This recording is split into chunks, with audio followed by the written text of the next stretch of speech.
하나님의 말씀 신약성경 마태복음 25장 31절부터 40절 말씀까지를 제가 봉독해 드리겠습니다. 마태복음 25장 31절부터 40절 말씀을 제가 봉독해 드리겠습니다. 인자가 자기 영광으로 모든 천사와 함께 올 때에 자기 영광의 보좌에 앉으리니 모든 민족을 그 앞에 모으고 각각 구분하기를 목자가 양과 염소를 구분하는 것 같이 하여 양은 그 오른편에 염소는 왼편에 두리라. 그때에 임금이 그 오른편에 있는 자들에게 이르시되 내 아버지께 복받을 자들이여 나와 창세로부터 너희를 위하여 예비된 나라를 상속받으라. 내가 줄일 때에 너희가 먹을 것을 주었고 목마를 때에 마시게 하였고 나그네 되었을 때에 영접하였고 헐벗었을 때에 옷을 입혔고 병들었을 때에 돌보았고 옥에 갇혔을 때에 와서 도왔느니라. 이에 의인들이 대답하여 이르되 주여 우리가 어느 때에 주께서 줄이신 것을 보고 음식을 대접하였으며 목마르신 것을 보고 마시게 하였나이까?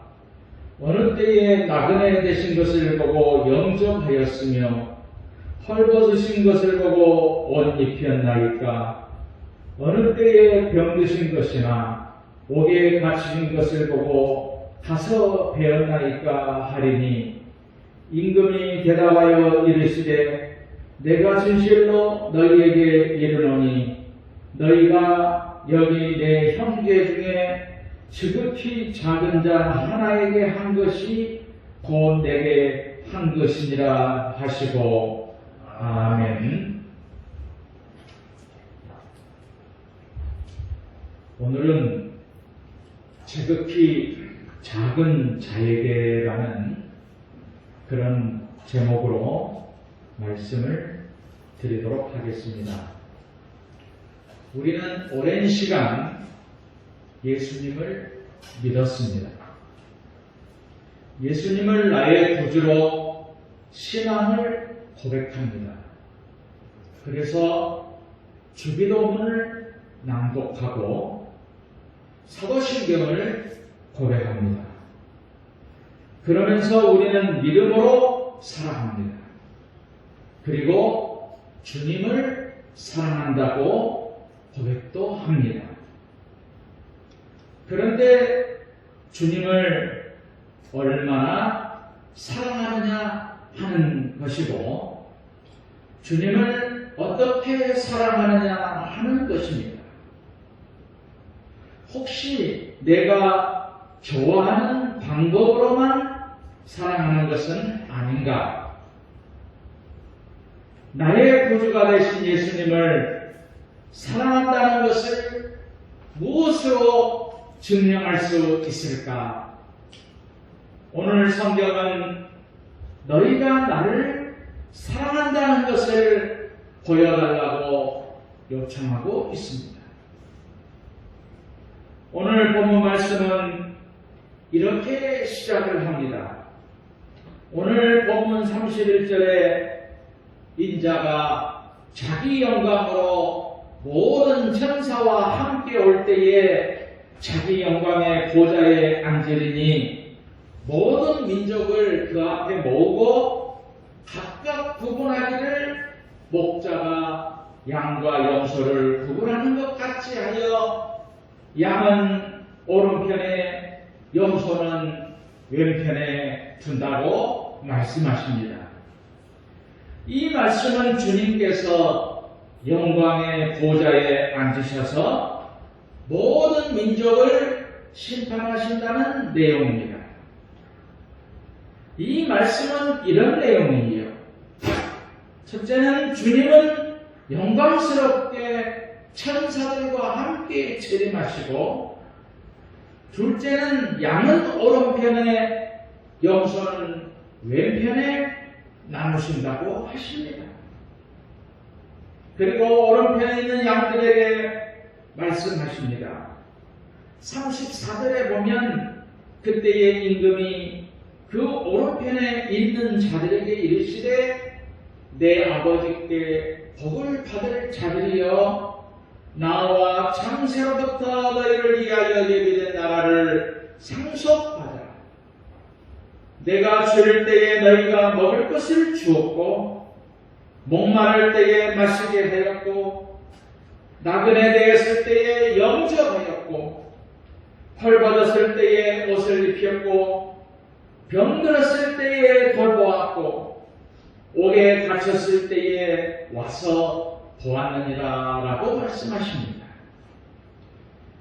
이 말씀을 살펴보면 이런 내용이지요. 오른편에 있는 자들에게 복받을 자들이여 라고 말씀하시고, 오른편에 있는 자들을 위하여 예비된 나라를 상속하라고 하십니다.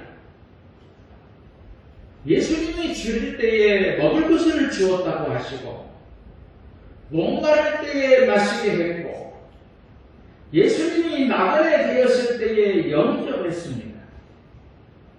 예수님이 헐벗을 때에 입혀 주었습니다. 병들었을 때에 돌보았고, 예수님이 옥에 갇혔을 때에 돌아보았다고 말씀하십니다. 그래서 오른편에 있는 자들이 말씀합니다. 아닙니다, 주님. 우리는 주님께 먹을 것을 주지도 않았습니다. 마실 것도 주지 않았습니다. 옷을 입혀 드린 적도 없습니다. 병들었을 때에 돌봐드린 적도 없습니다. 우리가 언제 주님을 영접했단 말입니까? 그런 적이 없습니다. 라고 항변을 합니다.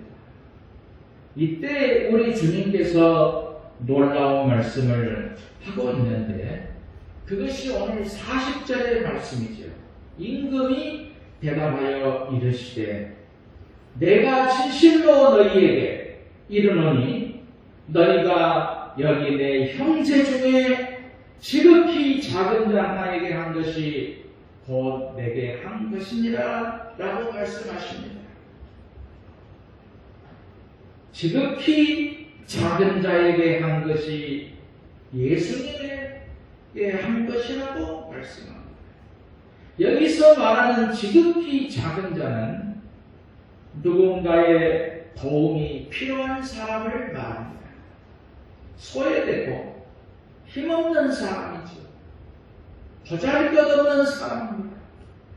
이런 사람들에게 행한 것이 곧 예수님에게 행한 것이라고 주님은 말씀하십니다. 여기서 우리가 알아야 할 것이 있습니다. 예수님은 성경에 계십니다. 설교에도 계시고 예수님은 교회에도 계시고 특별히 하나님은 인간들 속에 함께 계신다는 말씀이죠. 오늘 본문 40절에 임금이 대답하여 이르시되 내가 진실로 너희에게 이르노니 너희가 여기 내 형제 중에 지극히 작은 자 하나에게 한 것이 곧 내게 한 것이니라 라고 말씀을 하시는 것입니다. 왜 지극히 작은 자에게 한 것이 예수님에게 한 것입니까? 주님은 소외받고 고통받는 자들과 자신을 동일시합니다.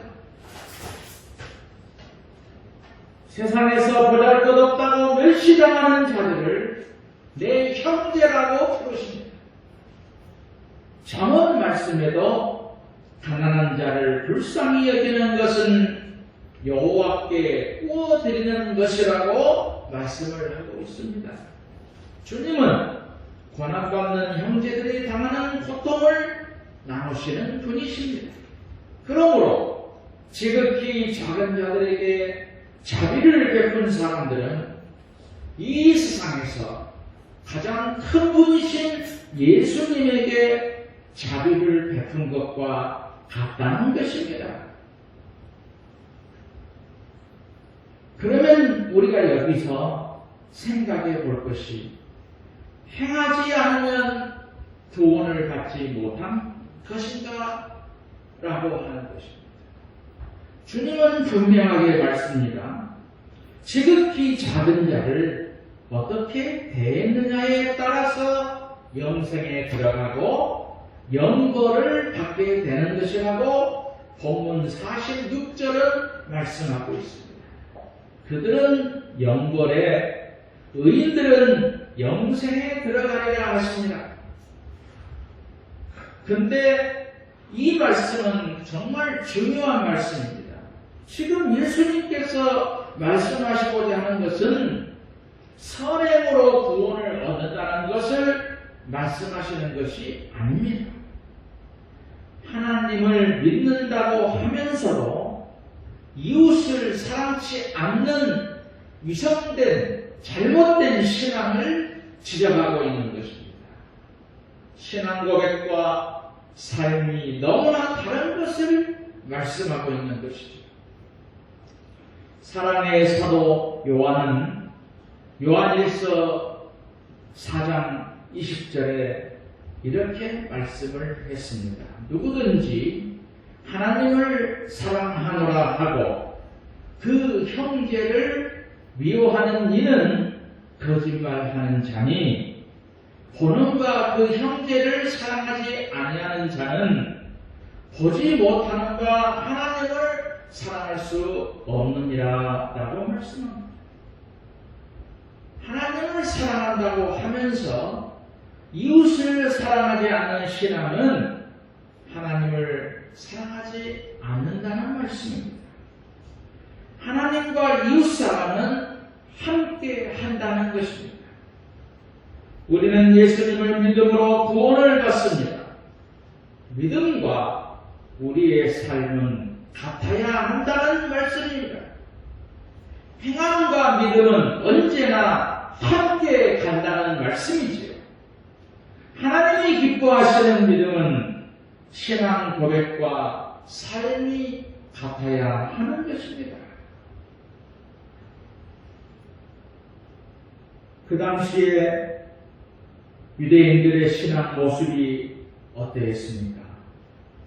당시 유대 사회는 신앙 고백과 삶이 너무도 달랐습니다. 유대인들은 하나님에 대한 신앙으로 죽고 사는 자들입니다. 11조를 바치고 금식을 하고 하루 3번씩 기도를 합니다. 율법을 준행하는 데 철저했습니다. 자신들은 신앙으로 부족함 없이 하나님을 섬겼다고 자부하는 사람들이죠. 이런 그들에게 정말 어려운 이웃을 사랑했느냐? 예수님은 묻고 있습니다. 너의 신앙 고백과 삶을 함께 살아가고 있느냐라고 하는 것입니다. 오늘 본문 45절에 보면 이에 임금이 대답하여 이르시되 내가 진실로 너희에게 이르노니 이 지극히 작은 자 하나에게 하지 아니한 것이 곧 내게 하지 아니한 것이라고 말씀하십니다. 이 말씀을 듣는 유대인들이 이를 달며 대들었지요. 왜? 자신들의 신앙 개념을 완전히 뒤집혀 놓았기 때문에. 그러면은 여기서 우리의 평상시 삶을 어떻게 살 것인가 하는 것입니다. 예수님은 본문에서 오른편에 있는 사람들에게 말씀하십니다. 복을 받을 사람들이라고 칭찬하십니다. 내가 줄일 때에 먹을 것을 주었다. 목마를 때에 마실 물을 주었다. 벗었을 때에 입을 것을 주었다. 그러자 오른편에 있는 사람들이 우리가 어느 때에 주님이 줄이신 것을 보고 음식을 대접했습니까? 다시 묻습니다. 사실 오른편에 있는 사람들은 한 번도 예수님에게 직접 음식을 드리지 않았습니다. 그런데 어렵고 힘든 사람들에게 물을 주고 입을 것을 주고 그 어려운 사람들에게 한 것이 주님에게 한 것이라고 예수님은 말씀하십니다. 이 말씀은 오른편에 있는 사람들은 평상시 생활이 어려운 사람들을 도우며 살았다는 것입니다. 이들은 그런 일을 하면서 대단한 것으로 생각하지 않았습니다. 하나님 말씀대로 순수하게 살았습니다. 자신의 형편대로 어려운 분들에게 도움을 주고 사는 것이 그들의 일상이었어요. 그들 형편대로 어려운 분들을 조금 도왔을 뿐입니다. 그런데 그것을 하나님은 하나님 자신에게 한 것으로 보았습니다. 이런 순수함이 오늘 우리에게 있어야 하는 것입니다.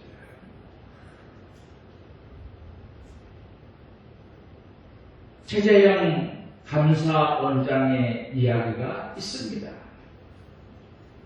문재인 대통령께서 신년 기자회견에서 입양 아동들의 문제를 지적하면서 이런 말씀을 하셨어요. 양부모의 마음이 변할 수가 있다. 그렇기 때문에 일정 기간 안에 입양을 취소한다든지 아이하고 맞지 않는 경우 입양을 바꾼다든지 그런 대책도 필요하다라고 말씀했어요. 그 당시에 입양된 아이를 학대하고 죽였던 사건이 있었던 당시였습니다.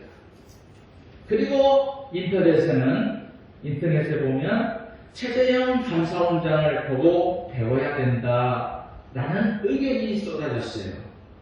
이 감사원장, 최재형이라고 하는 사람은 일찍 입양을 한 분입니다. 이 최재형 감사원장은 서울 신천교회 장로입니다. 학교 다닐 때에 평생지기 친구인 강명훈이라는 사람을 수아바비를 앓고 있는데 이 친구를 2년간 업고 학교를 등교하고 끝나면 하교하고 이렇게 했습니다. 이 진한 우정은 1981년 둘이 서울대를 나와서 사법고시를 합격했을 때 화제가 되었죠.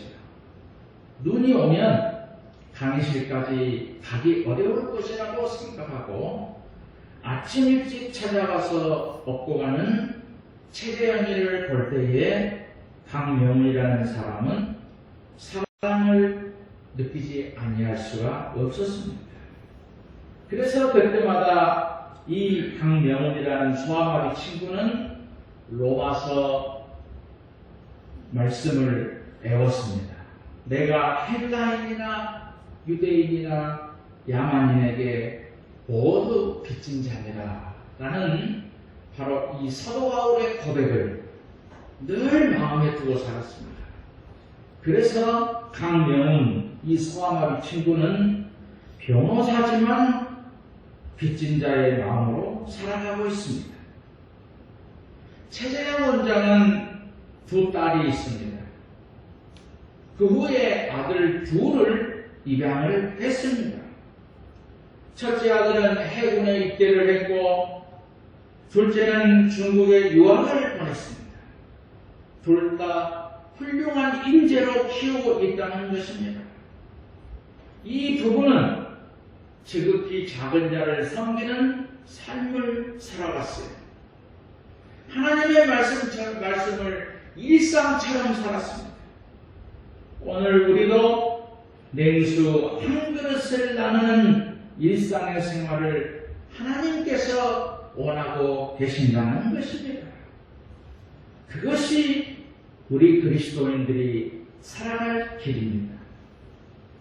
냉수 한 그릇이라는 것은 사실 아무것도 아닙니다. 냉수 한 그릇이라고 하는 것은 누구나 할 수 있는 것이죠. 그렇게 신경을 쓰지 않아도 될 일을 누구에게나 베풀 수 있는 아주 작은 것을 말씀하고 있는 것입니다. 그런데 문제는 이 냉수 한 그릇을 베풀려는 마음이 우리에게는 없다는 것입니다. 입으로는 아주 신앙생활을 잘하는 것처럼 말은 하는데 문제는 무엇을 베풀려면 먼저 나에게 이익인가 손해인가를 계산하는 것이 앞선다는 것이 오늘 우리들의 현실이죠. 우리는 주님의 마음으로 순수하게 베풀려는 그런 마음을 가지고 살아야 되는 것입니다.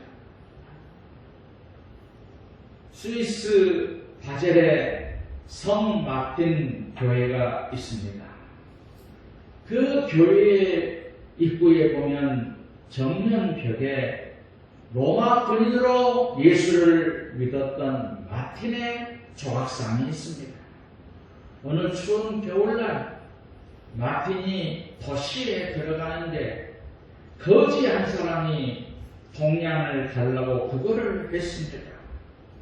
돈이 없던 마틴은 자기가 입었던 애투를 벗어서 반을 찢어서 거린에게 주었어요. 그날 밤 그가 하늘나라의 꿈을 꾸었습니다. 그 꿈에 예수께서 로마 병정의 외투 반을 거치고 있었습니다. 한 천사가 묻기를 주님 왜 그 나가 빠진 외투를 입고 계십니까? 예수께서 대답하시기를 내 사랑하는 종 마틴이 내게 주었다라고 말씀하시는 것이었습니다. 오늘 우리가 예수 그리스도를 어떻게 섬길 수 있습니까? 예수께서 분명히 그 길을 보여주셨습니다. 지극히 작은 자를 예수 그리스도의 이름으로 대접하는 것이 예수님을 대접하는 것이라고 말씀하셨습니다.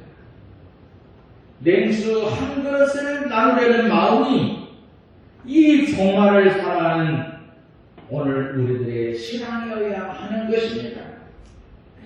우리 주님이 재림하시는 날에 영생의 복을 받는 은혜가 우리 성도들에게 함께 하시기를 주님의 이름으로 축원드립니다.